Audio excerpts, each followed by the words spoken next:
Does it feel like your business is running you instead of you running your business? Like you're working round the clock and yet still you're somehow falling behind.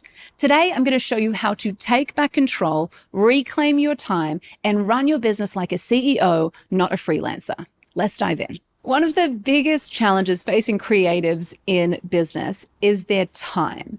And what I have learned is that when you start your creative business, you're trading your time for money. You're just happy to get work in because you want to build your portfolio. You want to get some runs on the board. You want to get some clients, right?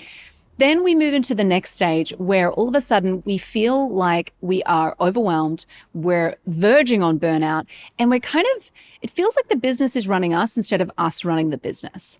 And the biggest thing that you need to work on in this stage is your capacity, because your capacity as a creative is your biggest constraint. Now, here's what happens. When you hit a capacity ceiling, you hit an income ceiling. Now, that's a problem because it means that you cannot grow anymore unless you want to work 80-hour, 90-hour weeks and never sleep, right? And that's not why we started our business. So what we need to do is we need to work out, how do we take control of our business? How do we unlock more capacity? And there's so much that is involved in this. There's so much mindset. There's so much strategy. There's so many little things that we need to be doing in order to unlock more capacity. Now, in this episode, I'm going to talk you through why most creatives struggle with their capacity. They struggle with time. And then we're going to walk you through some exercises and frameworks that are going to help you to buy back your time really, really quickly. So let's do it. So the first problem that most creatives face is they are terrible at boundaries. So maybe you are people pleasing. Maybe you're saying yes to the wrong projects or to too many projects. Or maybe you're not being disciplined in yourself. So you're checking Instagram all the time. You're checking Slack. You're checking emails when you really know you need to be doing the deep work, the work that makes you money. So what we need to do is be really honest and look at how we are spending our time. Look at who we are spending our time with, who we are giving our time and our energy to, and we need to audit that and go, okay, is this adding value? Is this the best use of my time? Is this going to have a big impact, or is this just me avoiding or procrastinating the real thing that's going to drive results in my business? We also need to think about capacity as not just time and our schedule and our calendar, but we also need to think about it as energy. When we don't have energy, when we don't have space, when we don't have our mojo as creatives, we cannot deliver awesome work. And so we need to be disciplined. We need to have boundaries around our creativity as well. So that's the first thing, boundaries. The second thing is, most creatives I speak to who struggle with their time, they are operating like a freelancer, not a CEO. So they are doing tasks that are low-level tasks that they really should be outsourcing. They're working in the business, not on the business, and they are spending all of their time in their craft. So a graphic designer spends 90% of their time actually designing work, right? Doing the delivery, doing the client work. Now, that's great when you're a freelancer. That's great when you're starting out. That's also great when you're an employee, but you're not an employee anymore. You're not a freelancer anymore. You're a business owner. So we need to put on the CEO hat and we need to start showing up like an entrepreneur. What does an entrepreneur do? They spend time on the moneymakers, marketing, selling, client delivery, yes, but they're also thinking about what grows the business. So you need to step into this CEO mindset. And the third challenge is most creatives suck at systems. This is true. I don't care what you say. Most creatives suck at systems. And so even if you did want to hire someone, even if you did want to start delegating some stuff or automating some stuff, you don't even know where to start because you do not have a single system documented. And so it means that you are stuck in this cycle. You cannot grow. And it also, if I'm being really real, it means that you don't have a business. You have a craft, you have a hobby that you sometimes get paid for. So if we want to build a business, if we want to build something that's scalable and that can grow, we need to build systems. So boundaries, mindset, systems, those are the big things that are holding you back and keeping you stuck at your current income ceiling and your current capacity ceiling. So if those are the problems, what is the shift that we need to make? We need to stop thinking about trading our time for money. And we need to start to actually operate in this entrepreneur CEO mindset. So how do we do that? The first thing we need to do is we need to buy back some time right away. Because if you only have capacity to work in the business to deliver to clients, you're never going to grow your business. You're never going to reach your next level or your income goals. So how do we buy back our time? There are 5 core steps that I want to walk you through today. First thing you need to do is audit your time. We can't buy back any time if we don't know how you're spending your time. Now, this is a really confronting exercise, but I want you to look at the last week and I want you to look at your calendar, look at what your schedule looks like. And then I also want you to look at your screen time. And I want you to specifically look at how much time did you spend in emails, how much time did you spend on Instagram or TikTok, and how much time did you spend in the weeds, reactive mode, like putting out fires. How much time did you actually spend doing your client delivery? And how much time did you spend in the moneymakers, selling, marketing, building new offers, building out systems? How much time did you spend there? So audit your time. Be really honest with yourself, okay? Then once you've audited your time for the week, you're going to actually go through and you're going to get 3 highlighters. One highlighter is for your $10 tasks. Okay, so one color is $10 tasks. The next is your $100 tasks. And then the third highlighter is your $1,000 tasks. So I want you to go through and highlight, okay, if I'm being really honest, is this a $10, $100, or $1,000 task? And I want you to highlight each one. Your $10 tasks might be admin, scheduling, sending invoices, following up invoices, things like that. Your $100 tasks might be a little bit more detailed than that. It might be a strategy session with a client. It might be client delivery. It might be reviewing or making changes to a brief that a client gave you. That might be a $100 task, right? And then the $1,000 tasks will be things more like strategy. It'll be your marketing. It'll be doing your sales calls, following up your sales leads, those types of things. So what we want to do once we've highlighted those tasks, then we move into the next step, which is step 3. The first thing we're going to do is we're going to automate, then we're going to delegate. Automate, then delegate. The reason the order is important, I want you to let the robots do what the robots are good at. So before you start like outsourcing and hiring a huge team and doing all of that, let's look at what we can automate in your business first. There are plenty of systems that can do the heavy lifting for you. And so you can actually set those up. You can automate a bunch in your business before you delegate. So always look at how you can automate the tasks first and then look at delegating. So the admin stuff, a lot of this you can automate.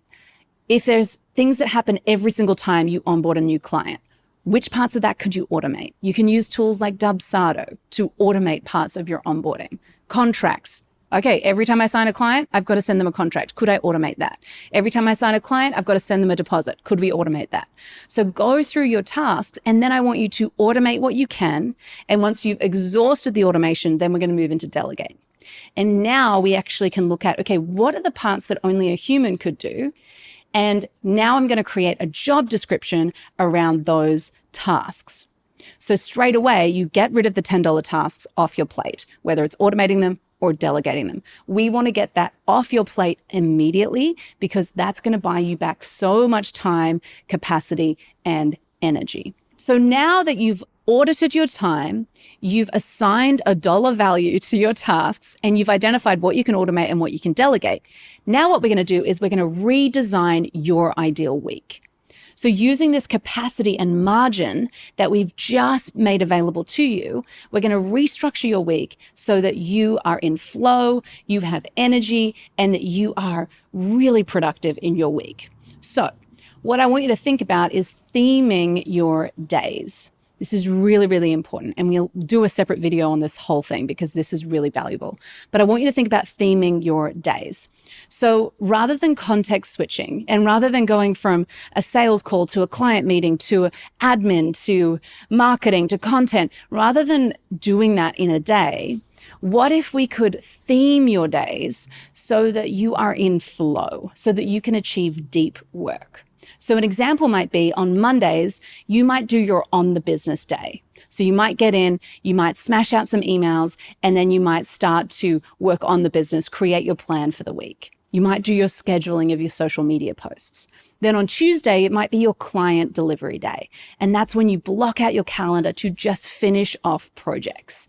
And then maybe on Wednesday, it's your sales and marketing day. So you have a block of time for sales calls, for following up leads, all of that stuff. And then maybe you do marketing and content creation in the afternoon. I also like to think about, well, what days, and this is just a me thing, and it might be a little bit like superficial, but it's practical. I also think about, well, what days do I want to wear makeup? What days do I want to like dress up? Because on those days, I want to do all my client-facing stuff. I want to do sales stuff. I want to do content stuff. So I want you to think about your week and just think practically, okay, I'd like to have a couple days where I can be in my gym clothes and not wear any makeup and kind of be scrappy. And so we want to design our week thinking about that.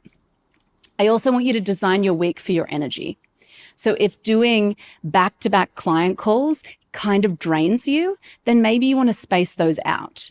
I also recommend with sales calls, you want to have lots of opportunities for sales calls. So if someone's not available in your sales block, we obviously want to be able to accommodate them because we want to sell, right?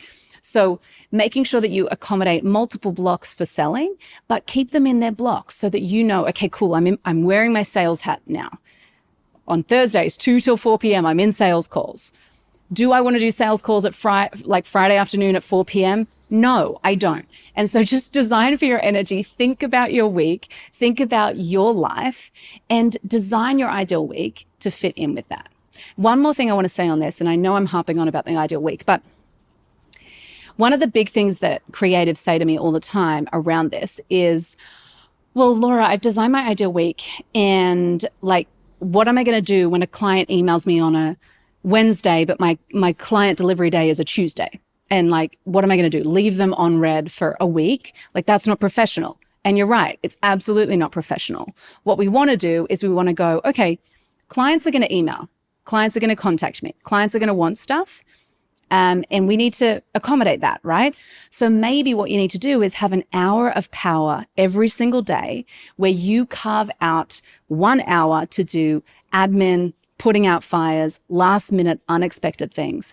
Put that hour into your day, schedule that in, because then it means that you have no excuse for getting distracted. You have no excuse to not get back to someone. You are being professional, you are being productive, and you're also doing it on your terms. So you're not going into people pleasing, you're not losing focus, you're not getting like thrown about by a client's demands or requests.